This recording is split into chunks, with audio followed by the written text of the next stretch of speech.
Hello guys, welcome back to our channel Confused. I'm your host Miyeon. If you have listened to my former episodes, you will know our channel mainly focuses on the problems that the young generations in Korea's society face because of diverse culture backgrounds and the globalization of Korea. Today I'm so excited because I will be finally talking about my story. During the time, I've been listening and talking about others' confusion, and now I finally decided to tell my own story. So today's topic is two homeland, one nationality, issues behind the benefits of Korean Chinese. I actually made this podcast upon my own experience of having confusion in Korean society, but I choose to say my experience now is because I'm Korean Chinese and it's actually a sensitive topic in Korea. And most of the other foreigners only saw the benefits Korean Chinese have. However, there are more tiers and issues behind them. Today, I invited my friend Sumin, which is also Korean Chinese, as a guest. So we will talk about it with our own experience. Hi everyone, I'm Sumin. I am a Korean Chinese. I went in Korea since I was 18 and I speak Chinese like a native and Korean like Google Translate trying its best.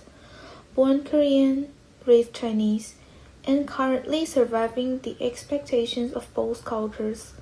Let's talk about the messy beauty of belonging. I think for everyone who come from a diverse cultural family will have the same problem of identity and belongings. Ethnic Korean Chinese, which is Joseon족 in South Korea, especially negotiate identity and belonging. Rather than choosing between Korean or Chinese, their identity is a fluid process shaped by personal experiences, family culture, general differences, and social acceptance.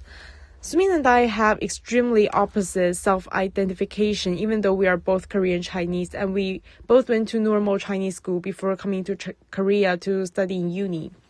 Miyeon, is a Korean Chinese who feels a stronger sense of belonging in Korea, and Sumin is a Korean Chinese who maintains a strong Chinese identity.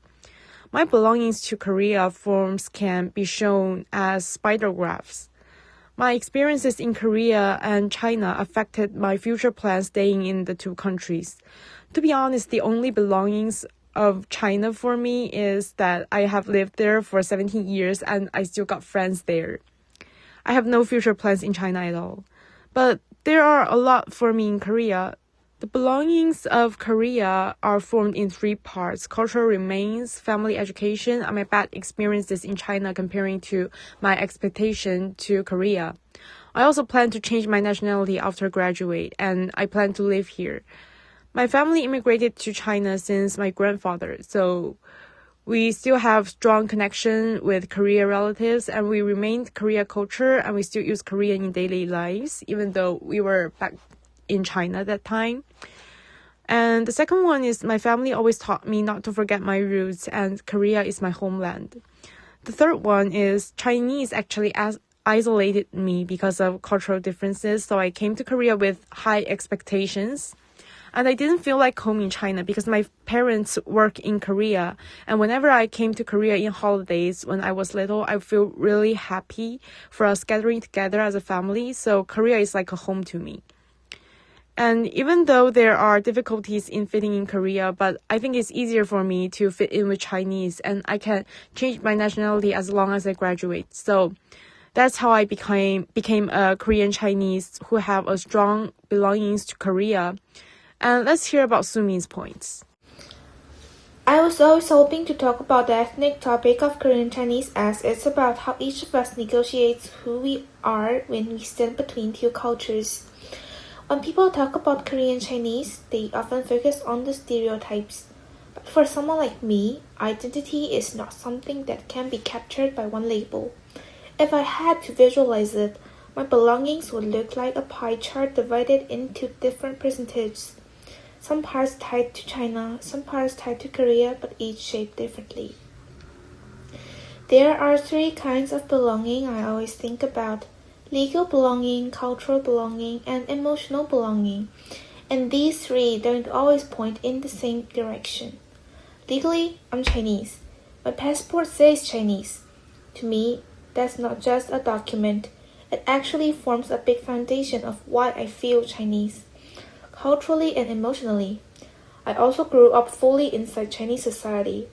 I spent my entire childhood and teenage years there, built all my memories there, and developed strong emotional attachments to the people, places, and everyday life in China. That sense of familiarity, security, and shared experience became part of who I am without me even noticing it. And unlike many Korean Chinese families who grew up speaking Korean or living in a Korean style community, I didn't have that environment at all.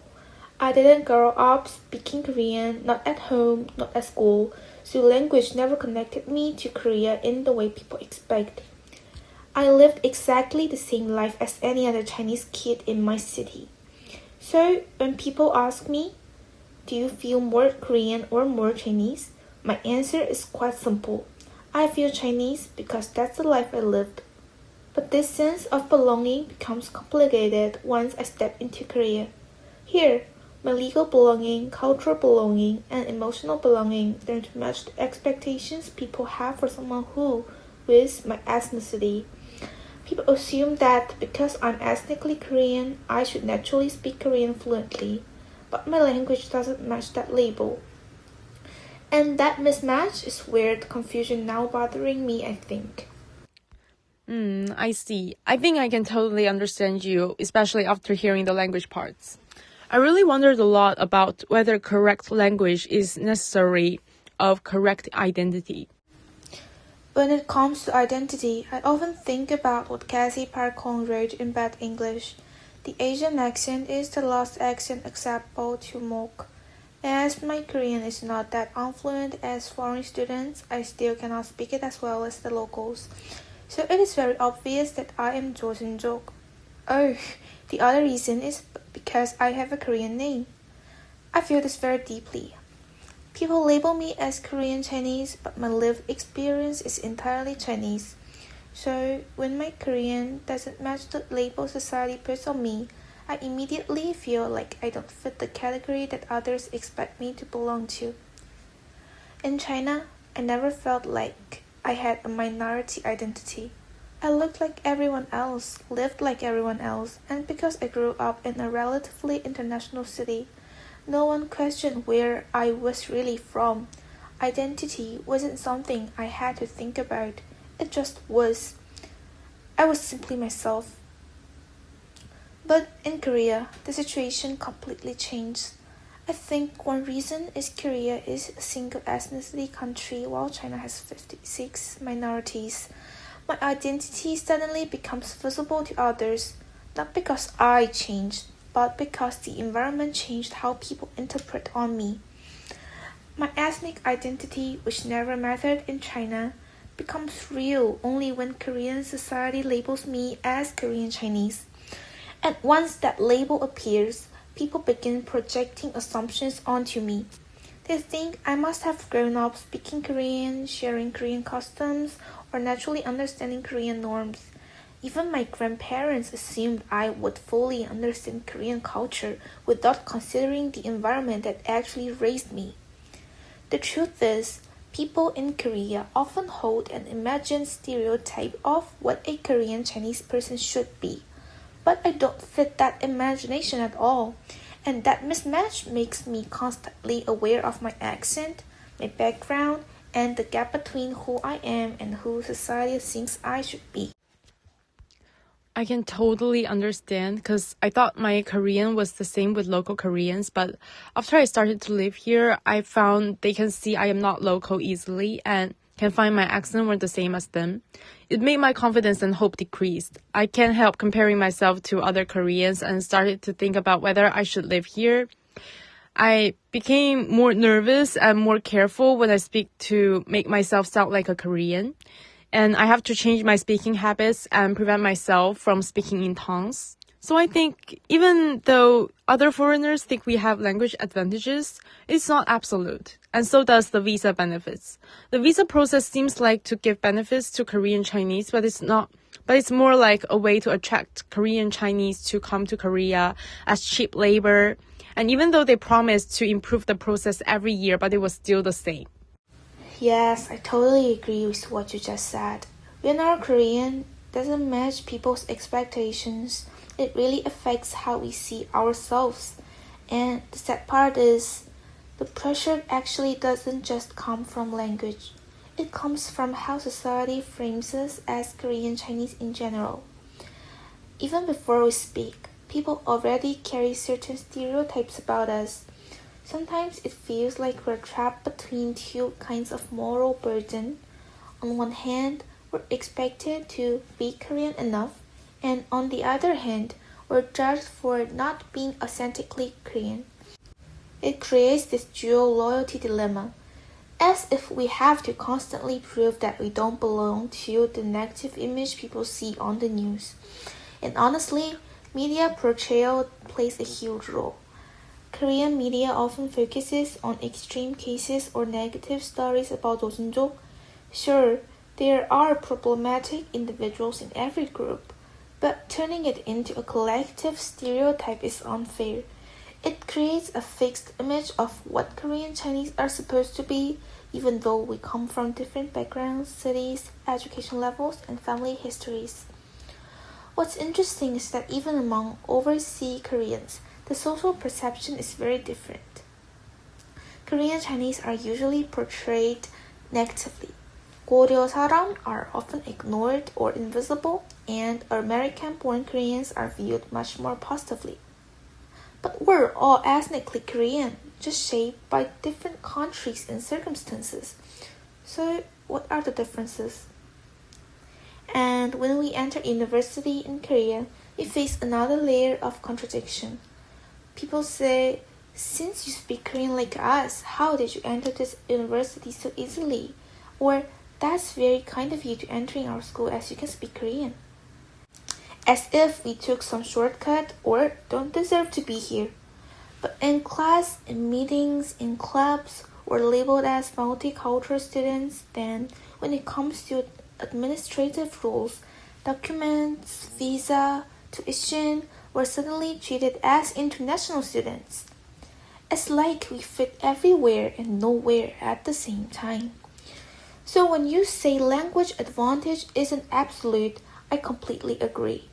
Language helps, yes, but it doesn't erase the stereotypes, nor does it change how the system categorizes us. There's always this invisible gap between how we see ourselves and how society chooses to see us. Yes, and different generations of Korean also have different attitudes towards us. The old generation still remain in hate to Korean Chinese, even though Korean Chinese changed generations as well. The young generations know a little about the history of Korean foreigners, and what they can learn from them is media, and they can easily influenced by the negative reports of Korean Chinese. But many Korean Chinese immigrated to China because they fought for Korea in World War II, and they have no way to live because they were persecuted by the enemies that time. Most of the young generations will feel sorry after knowing the truth, though. And I have to admit, I was really confused on why we will face the experience of being isolated and receive bad comments from both two countries. So I brought another guest, Jung Yonghwa. My mom is a middle-aged woman who came to Korea since 1990s, and she will find out the truth together with us, so we can find out the truth and the future ideas. 네, 안녕하세요. 네, 안녕하세요. 네, 우선 자기 소개를 해주세요. 저요? 나는 66년생 60세, 지금 고려대 2학년 다니는 이미연 학생의 늦둥이 엄마 정영화예요. 본인은 한국에 언제 왔어요? 한국에 내가 처음에 올 때는, 그때는 1999년도. 그리고 15년, 한 10년 더 간격 두고 이제 다시 또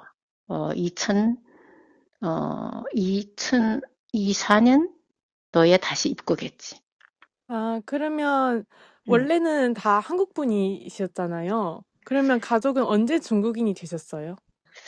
내가 중국에 된 거는 이제 우리 할아버지가 일제 때 중국으로 만주로 왔고, 그러니까 우리 아버지, 나의 아버지가 3살 때, 나는 중국에서 태어났고. 그렇군요. 그러면 본인의 소속감은 한국 편이에요? 아니면 중국 편이에요? 아니면 둘이 다 비슷하다고 생각해요?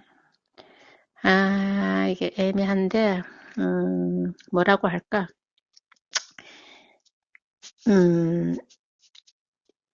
비슷하면서도 한국 쪽으로 조금 더 기울다고 말해야 되나? 뭐, 예를 들어서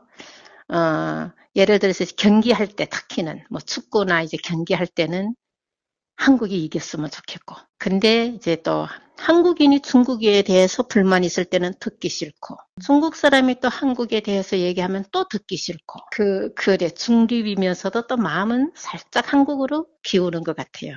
네, 이해합니다. 네. 그러면 본인이 한국에 처음 왔을 때 중국이랑 한국 사회 차이가 어떻게 되세요? 뭐 경제랑 문화 그런 차이. 그때는 뭐 99년도니까 뭐 엄청 많았지, 차이가 그때는. 음, 특히는 이제 내가 느꼈을 때는 서비스 방면, 그리고 교통하고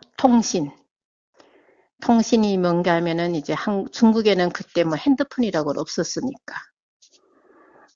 그리고 서비스는 이제 병원이나 어디 가면 서비스가 특별히 친절하고, 그리고 교통은 그때는 뭐 중국에 뭐 지하철도 없었고 개인 집에 뭐 자가용도 없었고, 그리고 다시 이제 입국했을 때는 내가 한 10년 뒤에 입국했을 때는 한국은 계속 제자리에 있는 느낌. 우리 중국은 엄청 발전했고, 두 번째 입국 때는 한국이 그렇게 막 중국보다 훨씬 낫다 그런 느낌을 못 받았어요. 그러면 그 당시의 사회 차이 때문에 한국인이 중국인을 보는 시선이 영향받았다고 생각합니까? 처음에 왔을 때는 우리 중국이 진짜 가난했으니까 같이 한국인하고 일할 때도 이제 느낄 수가 있지. 좀 중국을 무시하고. 근데 지금은 같이 한국 분들하고 일할 때도 그런 편견차가 많이 줄어들었지. 하지만 또 아무래도 좀 그런 편견이 있고. 그러면 사실 지금 한국 사람이 저승족에 대해서 편견이 좀 많잖아요. 네, 다 같은 이런 거 민족이지만 민족이라도. 그렇지. 네. 그런데 그 이유가 언제부터 시작하자고 생각했어요? 이유는 하여튼 우리가 가난하다는 그 이유로, 중국이 그때는 후졌으니까 아무래도. 그리고 민족에서 중국 사람이 아무래도 뭐 매너상에도 그렇고. 그러면 그때 뭐 저승족이 대표적으로 나쁜 일을 한 적이 엄청 기억 깊은 게 있나요? 나쁜 일이라고는 뭐 사람이 살다 보면 어느 사회나 다 나쁜 일을 하는 사람도 있고 좋은 일을 하는 사람도 있고, 나쁜 일이라면은 그냥 그 중국에서 그 묻었던 그 습관이 아무래도 한국으로 또 묻혀서 오니까, 그 나쁜 버릇, 나쁜 습관이 아무래도 그 한국의 이제 문화라든가 생활에서 좀 영향을 주는 거지. 그러면 중국 사람도 사실 저승족에 대해서 편견이 많잖아요. 그러면 많지. 중국 사람은 왜 그렇게 생각하다고 생각해요? 중국 사람은 옛날에는 왜냐면은 갑자기 우리가 사는 땅에 외래에서 한국에서 이렇게 와가지고 자기네 땅을 차지하니, 우리 할머니 할아버지 때는 와서 그냥 동네에 우리가 잘 살고 있는 우리 땅에 외지 사람이 왔으니까 당연히 무시당하고 막 때리고 그랬지 그때. 나중에는 이제 다 통일을 시키고 했으니까 괜찮았지만, 내가 어렸을 때만 해도 우리는 매도 맞았고 돌멩이도 맞았고 그랬지, 중국 사람들한테. 네, 그러면 질문 여기까지 마치겠습니다. 네, 감사합니다. 네. 네. So we can see that prejudice toward Korean Chinese did not appear overnight. When she first came to Korea in 1999, China was much less developed, and this made some Koreans look down on China and Korean Chinese. Differences in habits also caused misunderstanding. At the same time, Korean society often expects Korean Chinese to fully act act like locals, which is not realistic.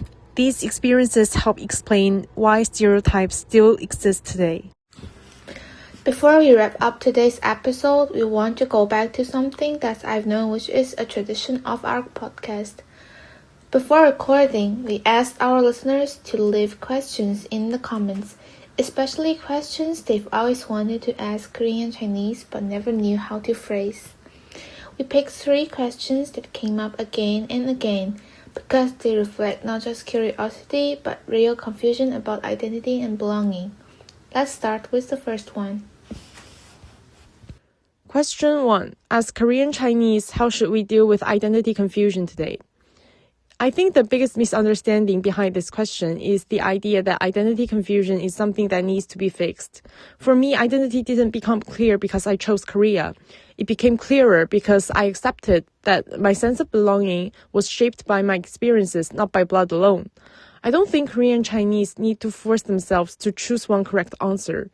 Belonging can be legal, cultural, emotional, and these don't always line up perfectly. What helped me most was realizing that confusion itself is not a failure. It's actually a very honest response to living between cultures. Once I stopped seeing confusion as weakness, it became easier to live with it. Oh, I really agree with that, and I think confusion becomes even heavier when it's not just internal but also shaped by how society sees us. That actually leads directly to the second question. Question 2. What should Korean society do to reduce misunderstanding and tension? I think Korean society needs to first recognize that there is no single Korean Chinese experience. Many stereotypes are based on outdated images from early migration history, economic gaps in the past, or media reports that focus only on extreme cases. When institutions label us differently depending on the situation, multicultural in class, international in administration, it creates confusion not just for us but for everyone. Reducing tension doesn't start with asking Korean Chinese to adapt more. It starts with questioning the assumptions already placed on us. Language, ability, loyalty, behavior. Most importantly, ethnicity should not be used as a shortcut to understanding a person. And I think this connects closely to next question, especially for listeners who are not Korean Chinese. Question 3. If we are not Korean Chinese, what kind of attitude should we have? I think the most important thing is empathy without expectation. Instead of asking someone why you're not Korean enough or too different, maybe we should ask what kind of experiences shaped them. People from multicultural backgrounds are not incomplete versions of one culture. They are complete individuals shaped by multiple worlds. We don't need to fully understand someone's identity to respect it. Sometimes not demanding an explanation is already a form of understanding. Now let's move to the last question. Do you think that the label overseas Korean oversimplifies the very different experiences people have depending on their nationality? Well, I don't think the label overseas Korean is wrong, but I do think it can be a little too simple. We actually want to recommend a podcast that really helped us think about this. 고려 사람, Identity, Language and Culture. Through that podcast, we learned about the lives of Goryeo saram, who are also overseas Koreans but whose experiences are rarely talked about in Korea. Listening to their stories made me realize that different overseas Korean groups are visible in very different ways. As Korean Chinese, we are relatively well known in Korea, but that familiarity often comes with stereotypes. So it made me think that being seen doesn't always mean being understood. I agree, and I think these differences become even clearer in everyday spaces like universities.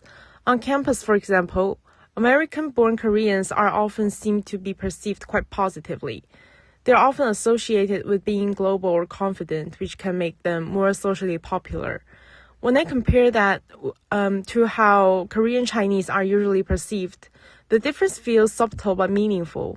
Even though we share the same ethnic label, the expectations placed on us are very different. So the term overseas Korean sometimes hides these differences instead of explaining them. So rather than rejecting the label altogether, I think it's more helpful to ask what kinds of differences it leaves out. So when we talk about labels, visibility, and difference, what we're really talking about is how identity works in everyday life. It shapes through interactions, expectations, and sometimes misunderstandings. So in conclusion, identity is not something to prove. It's something we live with, negotiate, and carry on every day. So that's the end of our podcast. Thank you for listening and for staying with us through these stories.